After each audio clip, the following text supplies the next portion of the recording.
Okey, seterusnya 5S. Secara laju-laju kita dah nak habis dah masa.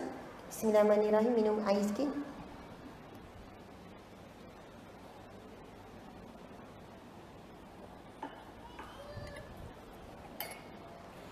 S yang pertama adalah seks yang merosakkan, seksual. Tarikan kepada seksual. Allahu Akbar. Antara capaian paling tinggi di Malaysia, ini yang Malaysia, saya pernah baca statistik ni. Saya tak tahu itu statistik tahun bila. Mungkin tahun ni, 2 tahun lepas mungkin dah tak kot. Tapi saya tak ingat tahun bila. Capaian yang paling tinggi di Asia ke ataupun di inilah Nusantara ni, antara Indonesia, Malaysia adalah pengguna tertinggi laman web pornografi. Astaghfirullah, na'udzubillah min zalik. Tarikan ke arah seksual ini sangat dahsyat. Sebab ketagihan pornografi kesan dia lebih dahsyat daripada ketagihan dadah. Ketagihan dadah boleh dilihat orang yang ketagih dadah. Boleh nampak fizikal dia boleh dikesan. Tapi ketagihan pornografi tidak boleh dikesan. Tak nampak. Nampak elok je. Saya jumpa ramai sekolah menengah, sekolah rendah dan juga pelajar universiti yang berpakaian tutup aurat dengan sempurna. Bahkan tetapi buat pengakuan, hari ni pun saya terima lagi mesej. Ustazah, saya ada masalah tekanan jiwa. Punca daripada saya ketagihan tengok pornografi. Ketagihan melakukan masturbation. Ramai ibu bapa tak sedar anak dia mengalami masalah tu. Melihat pornografi beri kesan kepada otak, berlaku 5 kerosakan pada bahagian otak. Berbanding kesan dadah kepada otak ada 3 kerosakan. Saya cerita secara ringkas, ibu-ibu, ayah-ayah sekalian. Sebelum beri telefon kepada anak, saya jumpa ramai ibu bapa yang sangat menyesal. Dia janjikan pada anak dia PT3 dapat straight A hadiah smartphone. Anak buat bersungguh-sungguh sebab sangat seronok bila dapat smartphone. Sebab impian tu dah lama. Dan motivasi smartphone sangatlah kuat. Kalau janji benda lain tak kuat sangat. Smartphone dia jadi bersungguh lain macam. Dan start daripada tu lah anak dia mula rosak. Memang dapat straight A tapi start daripada tu anak dia rosak. Saya jumpa banyak pengakuan ibu ayah. Tak rosak, SPM dapat straight A ataupun UPSR, PPSR dah bagi dah smartphone. Ada orang tanya, Ustazah, macam mana anak saya? Dia semua orang ada. Saya rasa kesian lah pula, dia rasa macam ni.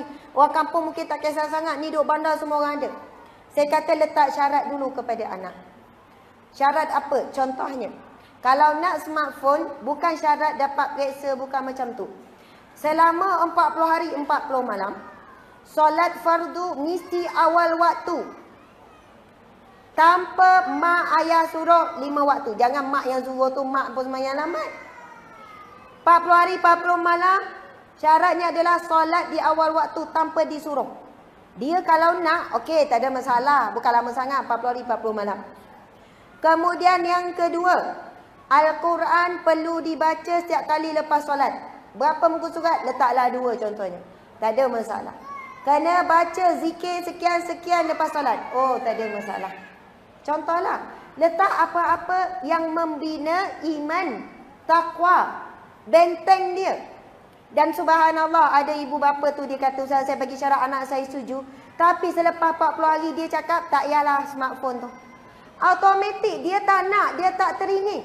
Dan kalaupun dia dapat, tetapi dia orang yang jaga solat, dah 40 hari 40 malam dah jaga, insya-Allah mula jadi paksa, lama-lama jadi tabiat, lama-lama dah jadi satu akhlak, dia jadi kekal.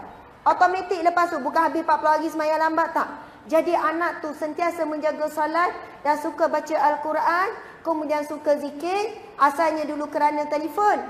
Lepas itu dia mula rasa tak yalah Umi, takut nanti dah tak baca Quran apa semua. Allahu Akbar. Jadi rizalnya antara dua. Sama ada dia tak jadi nak teruskan smartphone, ataupun rizal yang kedua, dia jadi ada juga tapi dia boleh mengawal dirinya.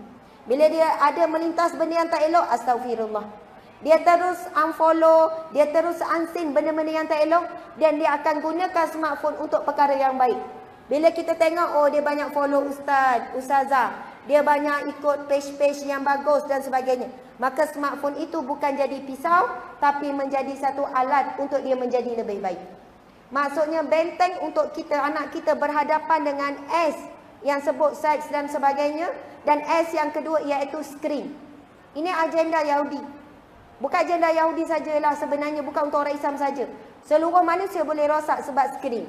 Skrin masuk dia telefon, skrin juga membawa masuk TV, apa-apa skrin lah yang keluar gambar, laptop, tab dan sebagainya. Sebab manusia dah mula masa tu memang sebagaimana Nabi sebut. Nabi SAW sebut bila akhir zaman, setahun ibarat sebulan, sebulan ibarat satu hari seminggu, seminggu ibarat satu hari ibarat satu jam. Masa Nabi sebut hadis ni di depan sahabat, tahu tak sahabat tanya soalan apa? Bila Nabi cerita tentang keadaan umat akhir zaman, keadaan kita ni, bila Nabi kata makin pendek, sahabat tanya satu soalan. Bila saya tengok soalan sahabat ni, ya Allah hebatnya. Kalau kita nak tanya soalan apa agak-agak? Macam mana? Bila nak tidur? Bila nak makan? Tapi sahabat bertanya, ya Rasulullah, bagaimana keadaan umat Islam solat ketika itu? Macam mana nak solat? Masa makin pendek. Rasul kata, masa tetap sama 24 jam. Tak beza. Sama. Bukannya makin laju ke tak. Masa sama. Tetapi Allah menarik barakah daripada masa umat akhir zaman. Sebab itu kita sebut apa? Dulu kan setahun tu rasa lama. Saya ingat masa kecil dulu nak tunggu raya rasa macam lamanya. Tak sabar nak raya. Dah habis raya nak tunggu raya akan datang. Sekarang seminggu cepat-cepat. Sebab apa?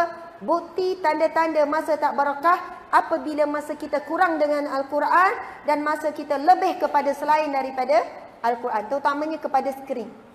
Ini banyak dah. Dulu makcik-makcik wan-wan lama atas tikas sejadah, lepas zikir baca Quran. Sekarang Assalamualaikum warahmatullahi, Assalamualaikum warahmatullahi. Nampak telefon kelip-kelip, ada benda penting tu. Ambil telefon dulu.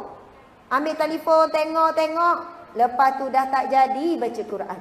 Sebab itu bila nak solat, telefon off, Al-Quran letak kat tepi. Assalamualaikum, terus ambil Al-Quran, baru baca. Tapi kalau bangun berjalan lah nak pergi ke Al-Quran jauh, on the way tu dia singgah ambil telefon dulu. Betapa besarnya tarikan kepada S, iaitu S yang kedua, iaitu skrin. Okey, S yang ketiga. Saya memang nak sebut juga S yang ketiga. Kalau ada cikgu, ada ustaz, ada ustazah, elok sangat dengar. S yang ketiga ialah sport, sukan. Saya pernah tukar sekolah sebab bab sukan je.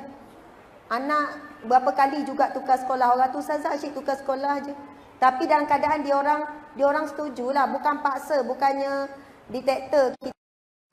Tetapi kalaulah sekolah tersebut tidak boleh menjaga batasan pergaulan, kita jangan salahkan cikgu, ustaz, ustazah.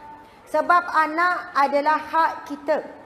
Anak adalah tanggungjawab kita. Daripada masyar kelah, bukan guru-guru mereka ditanya. Mereka pun ada anak masing-masing. Kullu mauludin yuladu 'alal fitrah. Setiap anak yang dilahirkan dalam suci bersih. Fa'abawahu, maka ibu bapanya lah. Bukan guru, bukan kawan-kawan. Maka ibu bapanya lah Nabi sebut. Ayyuhawidani, ayyunasirani, ayyumajisani. Yang akan mengubah anak ini daripada fitrah suci bersih, mengikut cara hidup, cara pakai, cara makan Yahudi, Nasrani ataupun Majusi.